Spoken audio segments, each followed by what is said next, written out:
Hey everybody, it's Mucha Marapa from Matrix Global Media, and I'm just putting together actually a personal mini social media marketing plan for a good friend of mine who's got a fantastic events and production company. And like most people, he has had his doubts and suspicions on whether indeed social media can work for his business. Now, I've said it many times, I'm often encountering the small business owner, the entrepreneur, the self-employed consultant with fantastic products, services, or profiles for themselves who just have their doubts as to whether social media can in fact work for them, whether they can in any way monetize social media. So in this video, what I wanted to do was discuss with you a mindset on what you have to adopt in order to indeed have social media work for you in a financial sort of capacity. Now, what I've done, I've gone ahead and I've drawn up one of my infamous diagrams, because what I want to sort of show, I believe having the visual aspect of what I'm talking about will often make more of a difference than if I just sort of spoke to you via a podcast or something like that. So once again, we've got this social media cluster: Facebook, podcast, YouTube, LinkedIn, Google Plus. I've added Google Plus, even though I'm sort of for the moment just parking it while I'm still researching it, just to make sure that I've got all the right relevant information as far as monetizing that. And of course, Twitter. In the middle here, we've got the blog, which forms that hub, that fulcrum, that spine of your social media efforts. It's the one area that I pay the most importance to throughout that entire social media cluster.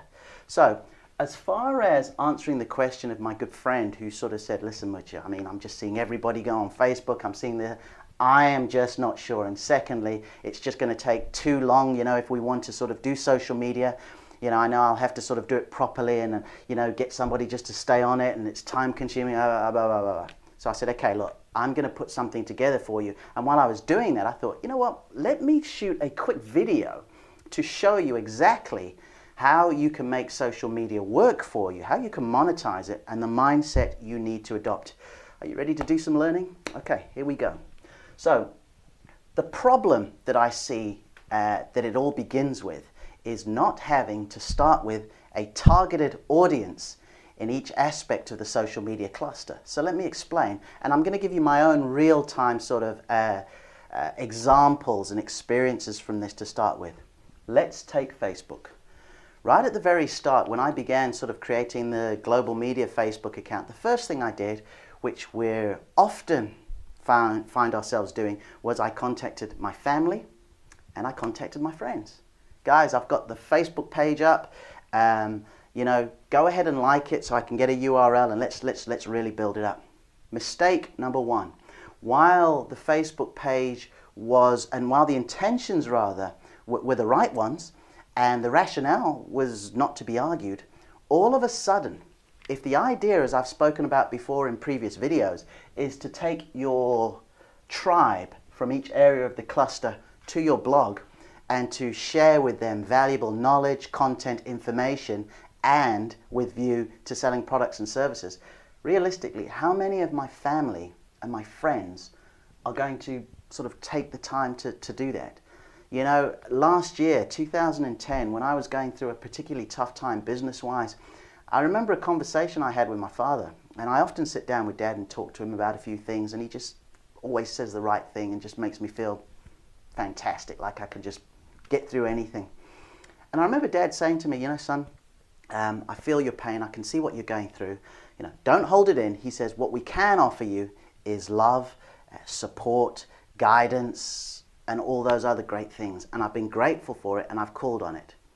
Now, what I'm saying is that if you have got 15 or 20 people who are going to give you friendship, guidance, love, support, and so on and so forth, how on earth are you going to sell anything via your products and services if that is the majority of your tribe? So what I mean by that is you need to painfully go through, and it's an ongoing thing, because we're all going to have sort of, maybe half the people we know very well and other contacts and colleagues and so on and so forth. But what you've got to make sure that you do is with your existing clients, with your prospects, with other people who you can ultimately deliver business to, sell your products and services, make money, you need to ensure that they form the majority that are on your social media. Now, let me give you another example. When we look at LinkedIn, LinkedIn is fantastic, and still, in my humble opinion, I believe it is one of the most underutilized forms of marketing, period, let alone in social media. So what happens is we go to LinkedIn, we form the great profile, which I've spoken about. Then, of course, the next thing for us to do is build up all our followers and our contacts. So the first bit, the contacts and the followers. Yes, we pick a lot of industry contacts who we're sort of saying, listen, let's link in, let's connect, and so on and so forth. And then, of course, we go ahead and we join groups. Now, again, let me use myself as an example. I am a consultant. I'm a consultant for the small business, the entrepreneur, the self-employed, the consultant, the mom and pop company. So therefore, if I go ahead and I join other groups of consultants, the likelihood is they are not really necessarily, other than us discussing industry best practice and possible joint ventures, strategic partnerships, which are always fantastic, they are not necessarily going to be the people who end up buying from me. So therefore, what you need to do is you need to find a nice mix of joining groups where there's actually a target audience. So for example, for me, as a small business consultant, joining things like a chamber of commerce or even some of these just individual businesses, small business groups, so on and so forth like that, where in many ways I will stand out a little bit more than if I just joined a group of social media consultants or marketing consultants or copywriters. So then again, that's another mindset, because if it ends up where you have people who are after the products and services that you're offering going to your blog, then it's going to make a huge difference. So I think you can see already two ways where, via Facebook and via LinkedIn, where if you ensure that the people that you are engaging and sending to your blog are in fact interested in buying your products and your services, you've already got a head start on how most people are building this social media cluster. And then, of course, it just shows you how sort of almost nonsensical it is when you see folks using Twitter just to sort of talk about a ball game that took place the next day, or, I'm at the airport now and there's long queues, I'm never going to do anything. I mean, this is committing social media suicide. So we move towards the blog, okay, because you started sending people over here. And secondly, why a blog over a website? Well, look, this could just as easily say website. But again, my belief is there's almost something tutorial about a blog. It's like you send people there and there's going to be more that you can give them without expecting to necessarily get something in return. Your blog can be just a source of knowledge, and I've put there GC, great content, you can put more information that goes more towards solving some of those problems that they're looking for. A website, of course, will work as well, but the website just doesn't seem to be as targeted and keyword rich in solving problems, providing opportunities for what they're looking for. So that's the reason why I took the blog over a website. So on the blog, however, we do still list our products and services. We have great content, and then finally, of course, we have got the autoresponder. Folks, I would go so far as to say, do not even bother with creating social media for your business unless you have a blog or a website which clearly states the products and services, clearly has great content that can move them along from that initial interest to that trust period where they think, I'd like to buy from this person. And then, of course, an autoresponder. Because if you've got your 3,000 people on Facebook and you can get 300 of them to go to your blog and register your details, all of a sudden, you've got a target audience that you can keep marketing to.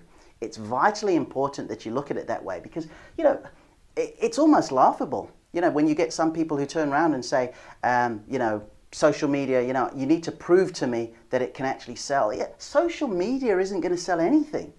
Social media is going to be the platform of which you promote much of what you can do.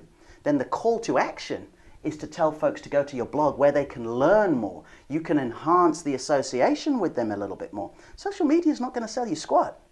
Now, what I've got here, for example, are some direct mail things that I do. This is 6 of the best, where, you know, it was a sort of audio, video program, CDs, and all the rest of it, where I send people to the blog. Again, over here, we've got a website sort of check. I call it the website MOT. And in this particular sort of report, which has got some CDs and it's got some video again, you could just as well put these flyers at different areas here. And this is where you begin to see social media as just part of your overall marketing cluster, for want of a better word, as opposed to standing alone and expecting just social media to go ahead and do that for you. So I hope that this has helped you. I hope it's helped you understand a little bit more that in order to indeed get social media to work for you, as silly as it sounds, you need to have some products and services very clear on your blog or on your website that they can purchase from you. Okay? That's at the very sort of back of it. And then the lead away from that is providing them with some great content to help them make that decision. And of course, in order to complement that, you need to have the autoresponder set up, which will enable them to go ahead and receive news from you anytime you've got something interesting to say. I think the other great thing about social media is that once they've come here and you've got the association, you will learn very quickly where they hang out. I spoke about in a previous video the fact that I love to walk every morning, so I've always got my iPod. So likelihood, if somebody wants to market to me and they have their marketing in the form of an MP3, the likelihood is I'll download it, put it on my iPod and listen to it when I'm walking. So again, you're able via the autoresponder or via Twitter to contact your target audience through this social media with view to getting them back to the blog. Vitally important you remember that. You know, I went to college in the States, and when I did my internship, I studied marketing and journalism, and when I did my journalism internship, it was actually in Dallas, and it was during the years that the Cowboys were just winning everything and beating anyone. And I'll never forget seeing this really great documentary. I think it was called something along the lines of 7 Days Till Game Day. And the show started with the Cowboys literally just walking through the tunnel off the field after winning a game. And then it's the countdown to the next day. And I was absolutely blown away by how strategic, methodical and targeted their preparation was. So of course when they stepped onto the field that next Sunday, they just blitzed that team, but all the preparation that had gone before that explained why they were playing such great football and being the champions they were. And I want you to adopt that same strategic, methodical and targeted manner into your social media. Okay, so that by the time people get here, this is just a byproduct of all the content that you've put together. You are appealing to people who you've taken the time to actually learn, are these folks interested in what I've got to offer? And I think you'll see some huge changes in your social media, and you'll also be able to answer questions like when my friend asked me and he said, Mucha, prove to me that social media can help my business. I hope this has helped you. Please post a few comments here, and I look forward to sharing more training with you again very soon.